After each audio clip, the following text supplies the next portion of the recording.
শ্লীলতাহানির কারণে তুফানগঞ্জ থানার ASI Jagadish Ghosh close. Tufanganj থানার এএসআই জগদীশ ঘোষের বিরুদ্ধে এক মহিলা পুলিশ ভ্যানে তোলার সময় শ্লীলতাহানির অভিযোগ আনে। এই ঘটনায় অভিযুক্তকে ক্লোজ করে দেওয়া হয়। সূত্রের খবর, তুফানগঞ্জের ১ নম্বর ব্লকের নাচাবাড়ি ২ গ্রাম পঞ্চায়েতের চারালজানি এলাকার বাসিন্দা মমতাজ খাতুন গ্রাম পঞ্চায়েতের দফতরের সামনে অবস্থান করেন। জমি বিবাদের জেরে গত ৯ মে সালিশি সভায় স্থানীয় তৃণমূল নেতা জাহাঙ্গীর আলীর নামে তিনি অভিযোগ করেন। সেই কথা তুফানগঞ্জের গ্রামের পুলিশ স্টেশনে জানানোর পর তার অভিযোগ দায়ের করা হয়নি। তার জন্য মমতাজ খাতুন গ্রাম পঞ্চায়েতের দফতরের সামনে অবস্থান করেন। তাকে জোর করে রাস্তা থেকে তুলে দেওয়া হয়, এমনই অভিযোগ করে পুলিশের বিরুদ্ধে। যেখানে কোনো মহিলা পুলিশ কর্মচারীর ওই কাজ করার কথা ছিল, সেখানে তুফানগঞ্জ থানার জগদীশ ঘোষ চুলের মুঠি ধরে তাকে তুলে পুলিশের ভ্যানে তোলেন। এই দৃশ্য সেদিন সোশ্যাল মিডিয়াতে ছড়িয়ে পড়ে। একজন পুরুষ পুলিশ কর্মচারী একজন মহিলার সাথে এমন কি করে করতে পারে তা নিয়ে প্রতিবাদ শুরু হয়। এই ঘটনার পর তাকে তড়িঘড়ি ক্লোজ করে দেওয়া হয়। কোচবিহার পুলিশ সুপার দ্যুতিমান ভট্টাচার্য বলেন, জগদীশ ঘোষকে পুলিশ লাইনে ক্লোজ করা হয়েছে। সেদিন কি হয়েছিল তার বিরুদ্ধে বিভাগীয় তদন্ত হবে। Bureau report, news UNI. আমাকে টিএমসির নেতা আমাকে মারধর করছে, আমার কোনো বিচার হয়নি। আমি 3 দিন আমি হসপিটালে ভর্তি ছিলাম, আমার কোনো বিচার হয়নি। কেন মারলো আপনাকে? বিনা কারণে ওখানে মানে একটা বিচার বসছে, মানে এই এক কথা বলছে, আমি এক কথা বলছি। বাড়ির লোক না মারিয়ে নেতার লোক আমাকে মারলো। টিএমসির নেতা। কে মারছে? কে? জাহাঙ্গীর আলম টিএমসির নেতা মারছে, প্রচন্ড মারছে। যে আমার জামা কাপড় সব ছিঁড়ে ছিঁড়ে। কবে মারছে? কবে? 9 তারিখে মারধর হয়েছে। তাহলে আপনি থানায় কেস করেন নাই কেন? আমি থানায় গেছি, আমার কোনো কেস নাই।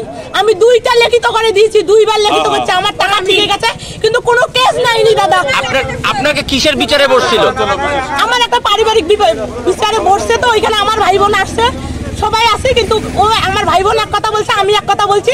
টিএমসির নেতা আমার কথা অমান্য করে আমাকে মারধর করছে, আমাকে বিনা কারণে মারধর করছে। আপনি কি থানায় লিখিত অভিযোগ করেছেন? হ্যাঁ, আমি লিখিত অভিযোগ করেছি, কিন্তু আমার কেস কেউ নেয়নি। আপনার বাড়িতে কে কে আছে? আমার বাড়িতে আমার স্বামী আছে, আমার বাচ্চা আছে, আমার শাশুড়ি শাশুড়ি আছে, আর কেউ নেই। আপনি কিসের জন্য রোড ব্লক করলেন? এই যে আমাকে টিএমসির নেতা মারধর করলো। আপনার দাবি কি? আমার দাবি, আমাকে মারধর করছে, কোনো আমার বিচার হইলো না, আমি সুবিচার চাই। এখানে কি দাবি করছেন? এখানে আমি প্রধানের এখানে আসছি, প্রধানকে বললাম যে এইরকম প্রতিদিন আমাকে টাইম দেয় যে আজই বিচার হবে, কালি বিচার হবে, কিন্তু বিচার হয় না। তারপর আমি প্রধানের এখানে আসলাম, এসে প্রধানকে বললাম যে আমার বিচার কি করবেন। তারপরে বলে হবে, তুমি বাড়িতে যাও, হবে, কিন্তু আমাকে ডেট দেয় না যে কবে হবে। তার জন্য আমি বলছি, দিদি আমার কোনো বিচার হবে না, আমি এইখানে সুইসাইড করবো। আপনার বাড়িতে কিসের জন্য মীমাংসায় বসছিলেন? আমার মা বাবার ক্যাসার লাগছিল, ওইখানে মীমাংসায় বসছিল। আমার মা বাবা ইসে করছে, পার্টির লোক ডাকছে, আমার মা পার্টির লোক ডাকছে, ওইখানে পার্টির লোক গেছে। সালিসি সভা হচ্ছিল? হ্যাঁ, সালিসি সভা হয়েছিল, ওইখানে টিএমসির নেতা আমাকে মারধর করছে। কবে? 9 তারিখ ছিল। কি নাম আপনার? আমার নাম মমতাজ খাতুন। বাড়ি চারালজানি। বিচারের দাবি নিয়ে আপনার কাছে ধর্নায় বসছে, মানে রাস্তা ব্লক করে বসছে, কি বলবেন? বিচার মানে কি? বিচার তো আমরা করতে পারি না, কোর্ট আছে, ওদের ন্যায্য বিচার কোর্ট করবে। আর ওদের ভাই বোনের, নিজের ভাই বোনের ব্যাপার, হ্যাঁ, ওনারা কোর্ট আছে, যে ওখানে যাবে, যা বলবে সেই নির্দেশ ওরা মেনে নিতে হবে। মহিলাটা বলছে যে থানায় অভিযোগ করতে গেছিল, অভিযোগ নেয়নি। আপনি কি মহিলাকে থানায় অভিযোগ করবার সাহায্য করবেন? অবশ্যই করব। আপনার দলীয় কর্মীর বিরুদ্ধে মহিলাকে মারধরের অভিযোগ উঠেছে 9 তারিখ। জাহাঙ্গীর আলম বলে একজন নামে, আপনার দলীয় কর্মী, কি বলবেন? ও দলীয় কর্মী না, ও সাধারণ একজন ভোটার।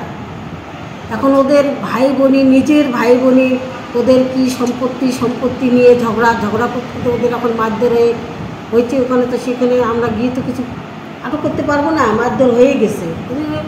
কোর্ট আছে, ওখানে গিয়ে ওরা ন্যায্য বিচার হোক। পুলিশকে কি আপনারাই ডেকেছিলেন?